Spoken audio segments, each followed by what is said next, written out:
नमस्कार, मैं doctor I D रही, प्रवक्ता हिंदी डाइट नाहन, जिला सिरमौर, हिमाचल प्रदेश। आज आपके सामने प्रस्तुत हुआ हूँ DLED द्वितीय वर्ष हिंदी शिक्षण। आज का विषय है भाषा शिक्षण में क्रियात्मक अनुसंधान, अर्थ, महत्व एवं कार्य क्षेत्र। शिक्षा के क्षेत्र में अनुसंधान का विशेष महत्व है। अनुसंधान एक उद्देश्यपूर्ण बौद्धिक और वैज्ञानिक प्रक्रिया है। क्रियात्मक अनुसंधान अनुसंधान की एक ऐसी शाखा है जिसका सीधा संबंध शिक्षा से है। अनुसंधान जहाँ अलग अलग क्षेत्रों में होता है, वहाँ पर इसकी अलग अलग शाखाएं भी होती हैं, लेकिन क्रियात्मक अनुसंधान इसकी वो शाखा है जो सीधी शिक्षा से जुड़ती है। इससे पहले जितने भी अनुसंधान होते थे वो शिक्षा के क्षेत्र में भी हुए। उसमें अनुसंधान करता वो अलग व्यक्ति होते थे जिनका शिक्षा से कोई ज़्यादा संबंध नहीं होता था। लेकिन अमेरिका के कॉलियर, लुईन, हैरिकन आदि शिक्षा शास्त्रियों के मन में एक विचार आया और आज ये विचार पूरे विश्व में फैला है और इसका प्रयोग किया जा रहा है। क्रियात्मक अनुसंधान को समझने के लिए, इसके अर्थ को समझने के लिए, जानने के लिए इसके संबंध में कुछ परिभाषाएं जो दी गई है उनको जानना जरूरी है। क्रियात्मक अनुसंधान, अनुसंधान शब्द, अनुसंधान का अर्थ होता है ज्ञात जो हमें है, जो ज्ञान हमारे पास है, उस ज्ञान की नवीन व्याख्या या अज्ञात जो है उसकी खोज करना। लेकिन क्रियात्मक अनुसंधान के विषय में अलग अलग विद्वानों ने अलग अलग परिभाषाएं दी हैं। स्टीफन के अनुसार शिक्षा में क्रियात्मक अनुसंधान कार्यकर्ताओं द्वारा किया जाने वाला अनुसंधान है ताकि वो अपने कार्य में सुधार कर सकें। स्टीफन जी क्या कहते हैं कि क्रियात्मक अनुसंधान केवल कार्यकर्ताओं द्वारा किया जाता है, अर्थात जो उस क्षेत्र से जुड़ा व्यक्ति है, और वो क्यों करता है? ताकि उनके कार्यों में सुधार हो। मोले जी क्या कहते हैं? शिक्षक के सामने आने वाली तत्कालीन समस्या का तत्कालीन समाधान क्रियात्मक अनुसंधान के नाम से जाना जाता है। बहुत प्रसिद्ध परिभाषा है। शिक्षक के सामने आने वाली तत्कालीन समस्याएं, immediate solution of the immediate problem.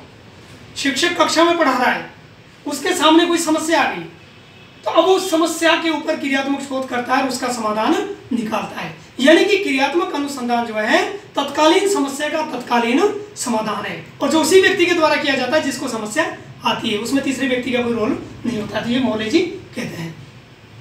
तो इस तरह से उपयुक्त परिभाषाओं के आधार पर हम कह सकते हैं कि क्रियात्मक अनुसंधान शिक्षा के क्षेत्र में स्वयं की समस्या का वैज्ञानिक ढंग से अध्ययन करने एवं समाधान कर सुधार की प्रक्रिया का नाम है। अध्यापक को कोई समस्या आई, उसने वैज्ञानिक ढंग से उसका अध्ययन किया, उस समस्या को जाना, उसके बाद उसके समाधान ढूंढे और उसके बाद उस समस्या का सुधार किया अर्थात निदान किया। यानी कि क्रियात्मक अनुसंधान से कौन जुड़े होते हैं? अध्यापक, प्रधानाध्यापक, निरीक्षक एवं प्रबंधक। यानी कि जो धुरी है पूरी शिक्षण की, जो पूरी धुरी है, जिनका सीधा संबंध शैक्षणिक संस्थाओं से होता है, वो सब लोग क्रियात्मक अनुसंधान का हिस्सा होते हैं। तो क्रियात्मक अनुसंधान एकदम शिक्षा से जुड़ा है, शिक्षा से जुड़ा हुआ अनुसंधान है और इसको केवल शिक्षक करता है ताकि उसकी समस्याओं का समाधान हो सके। अब हम आगे बात करते हैं भाषा शिक्षण में क्रियात्मक अनुसंधान का महत्व, उपयोगिता एवं आवश्यकता। जब भी मैं बार बार बात करता हूं, प्रश्न ये भी आपको आ सकता है कि क्रियात्मक अनुसंधान के क्या उद्देश्य है? तो उद्देश्य भी यही है, महत्व भी यही है। महत्व, उपयोगिता, आवश्यकता एक ही चीज। यानी कि क्रियात्मक अनुसंधान क्यों जरूरी है? इसलिए जरूरी है कि वो इस बात से महत्वपूर्ण है, वो भाषा ज्ञान को बढ़ाता है, भाषा ज्ञान को उपयोगी बनाता है, महत्वपूर्ण है, इसलिए क्रियात्मक अनुसंधान। और उद्देश्य भी यही है, भाषा ज्ञान को बढ़ाना, भाषा ज्ञान को उपयोगी बनाना, ये उसका उद्देश्य है। तो हम इस पर एक एक करके चर्चा करेंगे। नंबर 1, भाषा ज्ञान को बढ़ाना। क्रियात्मक अनुसंधान भाषा के ज्ञान को बढ़ाता है, इसलिए वो महत्वपूर्ण है। भाषा का ज्ञात पक्ष हो तो उसकी नवीन व्याख्या करता है, अज्ञात पक्ष हो तो उसकी खोज करता है, उसको ज्ञात बनाता है, जिससे भाषा का ज्ञान बढ़ता है। भाषा ज्ञान को उपयोगी बनाना। क्रियात्मक अनुसंधान जो भाषा का ज्ञान हमारे पास है उस ज्ञान को उपयोगी बनाता है, व्यवहारिक बनाता है, बच्चा उसको अपने जीवन में कैसे प्रयोग कर सकता है, भाषा से आजीविका रोजगार कैसे कमा सकता है, भाषा के द्वारा अच्छा वक्ता बन के वो समाज में क्या नेतृत्व कैसे निभा सकता है, यानी कि जो भी भाषा का ज्ञान उसके पास है, क्रियात्मक अनुसंधान उसको उपयोगी बनाता है। नंबर 3, शैक्षणिक संस्थान की भाषा संबंधी समस्या का हल खोजना। क्रियात्मक अनुसंधान शैक्षणिक संस्थान की जो भाषा की समस्याएं हैं उनका हल खोजता है। शैक्षणिक संस्थान छोटे स्तर का हो, बड़े स्तर का हो, किसी भी स्तर का हो, उनकी भाषा संबंधी समस्याएं अलग अलग होती है। प्राथमिक स्तर की बात करें तो प्राथमिक स्तर पे जैसे आज हमारा प्राइमरी स्तर है तो वहाँ भाषा की समस्या है भाषाई कौशलों का विकास। हमारे बच्चे 5वीं 8वीं 10वीं तक भाषा के 4 कौशलों में परिपक्व नहीं हो रहे, तो ये शिक्षण संस्थानों की समस्या है भाषा संबंधी। तो इसको कैसे बच्चों को परिपक्व किया जाए, कैसे भाषाई कौशलों को पूर्ण रूप से विकसित किया जाए, तो ये क्रियात्मक अनुसंधान कार्य करता है और इस समस्या का हल खोजता है। विद्यालय की कार्यप्रणाली में सुधार। विद्यालय की कार्यप्रणाली में भाषा के संदर्भ में हम बात करेंगे। क्रियात्मक अनुसंधान हर विषय में होता है, हर क्षेत्र में होता है, लेकिन यहाँ हम हिंदी की बात करें तो भाषा के क्षेत्र में बात करेंगे कि विद्यालय की कार्यप्रणाली जिसमें बहुत सारी बातें आती है, समय सारणी उसमें आती है, अध्यापक उसमें आते हैं, प्रधानाध्यापक उसमें आते हैं, बच्चे उसमें आते हैं, भाषा संबंधी क्या वार्तालाप है, प्रार्थना सभा में भाषा को किस तरह से प्रस्तुत किया जाता है, सामान्य व्यवहार में बच्चे भाषा का कैसे प्रयोग करें, किसी भी तरह की जो कार्यप्रणाली है क्रियात्मक अनुसंधान उसमें सुधार लाता है। भाषा समस्याओं की वैज्ञानिक पद्धति से समाधान की योग्यता का विकास। क्रियात्मक अनुसंधान भाषा की जो भी समस्याएं हैं उन समस्याओं का वैज्ञानिक पद्धति से कैसे हल खोजना है, इस योग्यता को अध्यापकों में विकसित करता है। अध्यापक वैज्ञानिक तरीके से समस्या को देखेगा, जितने भी चरण जिनके आगे बात करेंगे क्रियात्मक अनुसंधान की, उन सबको अपनाएगा तो उसके अंदर एक स्किल पैदा होगी, कि योग्यता विकसित होगी कि भविष्य में भी भाषा की कोई भी समस्या आए तो उसका वैज्ञानिक तरीके से किस तरह से हल निकाले। तो इस योग्यता का विकास क्रियात्मक अनुसंधान अध्यापकों में करता है। लघु अवधि में संपादित क्रियात्मक अनुसंधान इसलिए महत्वपूर्ण है, दूसरे जो शोध होते हैं, अनुसंधान होते हैं, कुछ में साल लग जाते हैं, 5 साल लग जाते हैं, कहीं जिंदगी लग जाती है, ऐसे वैज्ञानिक कहते हैं। लेकिन क्रियात्मक अनुसंधान इतना लंबी खोज नहीं है, ये तो लघु अवधि में, तभी इसको कहा है तत्कालीन समस्या का तत्कालीन समाधान। समस्या अभी है, बच्चा जो है भाषा का कार्य नहीं करके आता है, गलतियां करके आता है, अशुद्धियां करके आता है, अशुद्ध उच्चारण करता है, समस्या अभी है तो समाधान भी मुझे अभी 2, 4, 5, 10 दिन में निकालना है। तो ये लघु अवधि में समाप्त हो जाता है, कोई ज़्यादा समय इसमें नहीं लगता है। कम खर्चीला, बड़े बड़े शोध के लिए प्रयोगशालाएं चाहिए, बड़ी बड़ी सामान चाहिए, बहुत सारी खर्च आता है, लेकिन क्रियात्मक अनुसंधान बहुत कम खर्चीला है, बहुत कम संसाधनों में कई बार तो निःशुल्क भी हो जाता है। विश्वसनीय शोध, क्रियात्मक अनुसंधान वैज्ञानिक तरीके से किया जाता है इसलिए विश्वसनीय है। विश्वसनीय का अर्थ एक शोध की ये शैली है विश्वसनीयता, कि जिन परिस्थितियों में हमने आज क्रियात्मक अनुसंधान किया उन्हीं परिस्थितियों में अगर समस्या दूसरी जगह पे है तो वहाँ पे भी उस समाधान को लागू किया जा सकता है। और जब यहाँ जो नतीजे मिले, परिस्थितियाँ समान होनी चाहिए, दूसरी जगह भी जब वही नतीजे मिलेंगे उसको कहते हैं विश्वसनीय। तो क्रियात्मक अनुसंधान विश्वसनीय है। आज मुझे इस अपने विद्यालय में जिस समस्या का समाधान करने में जो कामयाबी मिली और समान परिस्थितियाँ दूसरे विद्यालय में है तो वहाँ भी मेरे शोध को लागू किया जा सकता है और फिर उससे वही नतीजे निकलेंगे, अर्थात ये क्रियात्मक अनुसंधान विश्वसनीय अनुसंधान होता है। शिक्षा के स्तर में सुधार, जब भाषा के स्तर में सुधार होगा, बच्चों की भाषा अच्छी होगी तो भाषा से हर विषय जुड़ा होता है। विज्ञान भाषा से पढ़ा जा सकता है, गणित भाषा से पढ़ा जा सकता है, आपका कोई भी दूसरी अन्य विषय भाषा से पढ़ा जा सकता है, समाज भाषा से पढ़ा जा सकता है। तो जब बच्चों के भाषा का सुधार होगा तो शिक्षा के स्तर में अपने आप ही सुधार हो जाएगा। भाषा के मूल्यांकन में सहायक, क्रियात्मक अनुसंधान महत्वपूर्ण भूमिका निभाता है मूल्यांकन में। मूल्यांकन की जितनी भी नई नई पद्धतियाँ हैं, मूल्यांकन के जितने नए नए तरीके हैं, क्रियात्मक अनुसंधान उन नवीन विधियों की खोज करता है जिससे हम भाषा का आसानी से मूल्यांकन कर सकते हैं। भाषाई कौशलों के विकास में सहायक, पहले भी हमने वही बात की थी कि क्रियात्मक अनुसंधान के द्वारा बच्चों में भाषा के कौशलों का विकास अच्छे तरीके से किया जा सकता है, क्योंकि जो भाषा के कौशल को सीखने में उन्हें समस्या आ रही है, उन समस्याओं के ऊपर वो शोध किया जाता है और उनका वैज्ञानिक तरीके से समाधान किया जाता है, ताकि बच्चों में भाषा के कौशलों का सही रूप से विकास हो सके। भाषा के संतुलित पाठ्यक्रम के निर्माण में सहायक पाठ्यक्रम जब भाषा का बनता है तो संतुलित कैसे पाठ्यक्रम बने? संतुलित करते हैं उसमें काव्य भी हो, गद्य भी हो, उसमें जो आपका व्याकरण भी हो, उसमें जो आपका जीवनी भी हो, आत्मकथा भी हो, यानी कि इस तरह से एक संतुलित पाठ्यक्रम भाषा का तैयार हो, तो उसमें क्रियात्मक अनुसंधान विशेष महत्व उसका रहता है। तो ये सारा महत्व थे, उपयोगिताएं थी क्रियात्मक अनुसंधान की। अब हम बात करते हैं क्रियात्मक अनुसंधान का कार्य क्षेत्र। कार्य क्षेत्र का मतलब है कि क्रियात्मक अनुसंधान को भाषा में कहाँ कहाँ प्रयोग में लाया जा सकता है, वो क्या क्या कार्य करता है। कहने का मतलब उसके कार्य क्या है, ये भी कह सकते हैं कि क्रियात्मक अनुसंधान के कार्य क्षेत्र का मतलब वो क्या कार्य करता है, अर्थात उसको कहाँ कहाँ भाषा के क्षेत्र में लागू किया जा सकता है। तो प्रश्न आपको जब समझ में आ गया तो हम देखते हैं हम भाषाई कौशलों का विकास। इसका पहला कार्य क्षेत्र है भाषाई कौशल, यानी कि भाषा का मूल है भाषा के कौशल। 4 कौशल हमारे मूल कौशल है, आपका श्रवण कौशल, वाक कौशल, पठन कौशल, लेखन कौशल।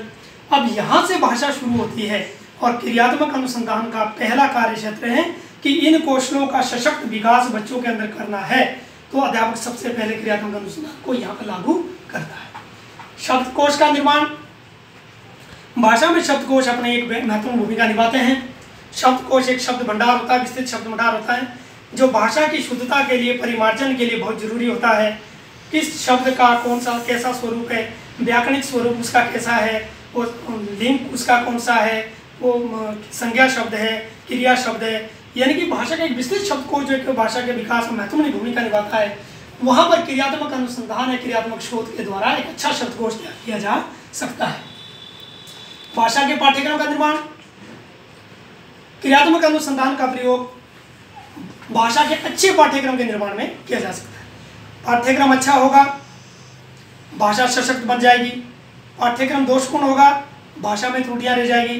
तो क्रियात्मक अनुसंधान पाठ्यक्रम के ऊपर किया जा सकता है, एक एक चीज को जांचा परखा जा सकता है।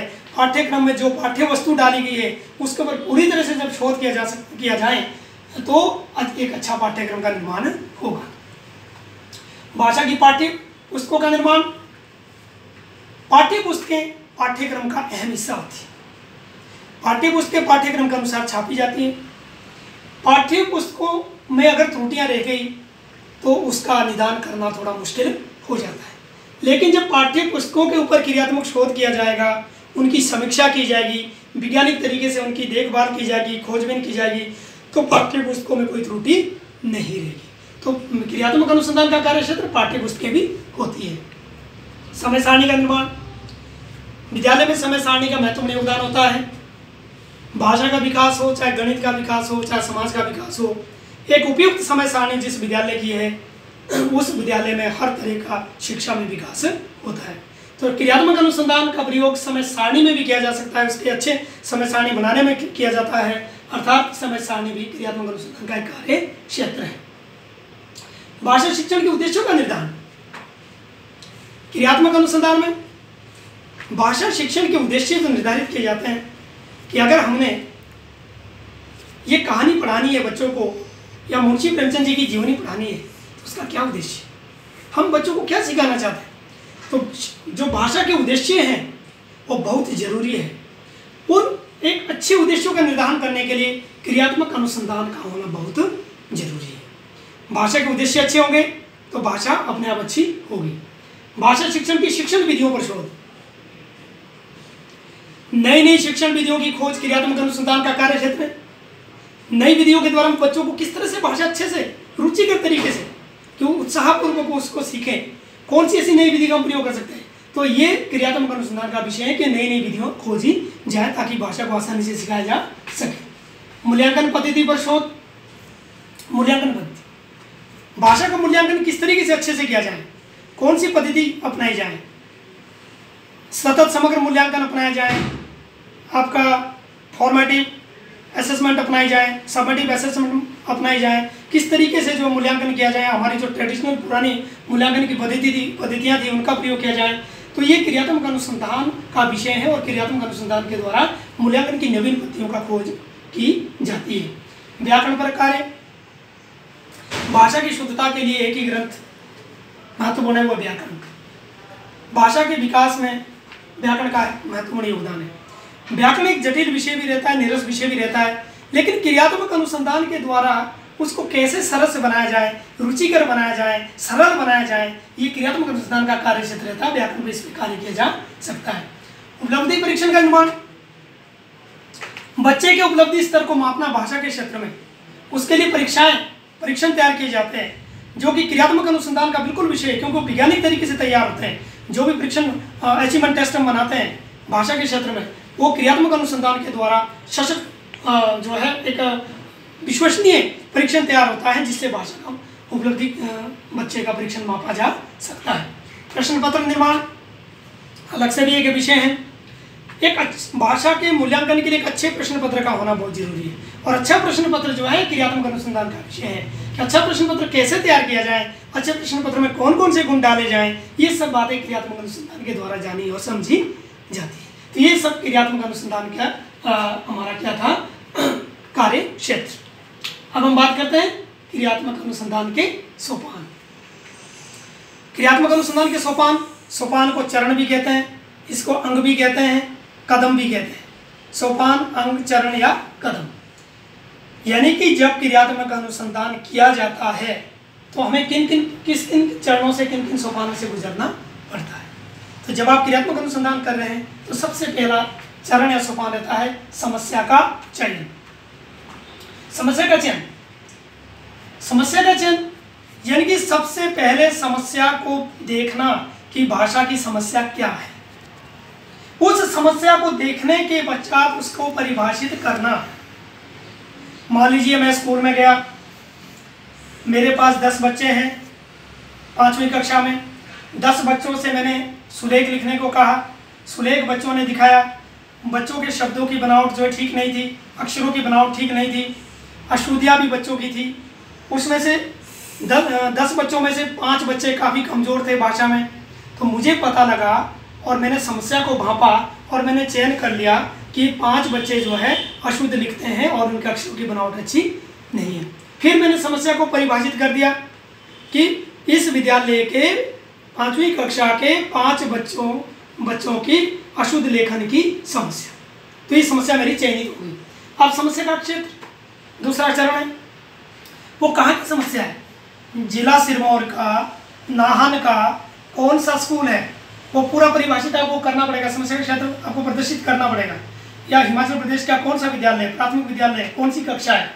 उसके पश्चात प्रस्तावना में क्या होता है कि मुझे थोड़ी सी भूमिका में देखना पड़ेगा कि इससे पहले 4वीं कक्षा में इन बच्चों का क्यूमुलेटिव रिकॉर्ड्स हमारे पास होता है, कैसे थे ये बच्चे 4वीं में, कहाँ कौन सी विद्यालय से आए थे, ये इसी विद्यालय के थे, 3री में कैसे थे, और पूरी भूमिका और पूरी प्रस्तावना, उनके घर का वातावरण कैसा है, घर में माताजी पिताजी कितने पढ़े लिखे हैं। तो इस तरह से पूरी प्रस्तावना मुझे तैयार करनी पड़ेगी।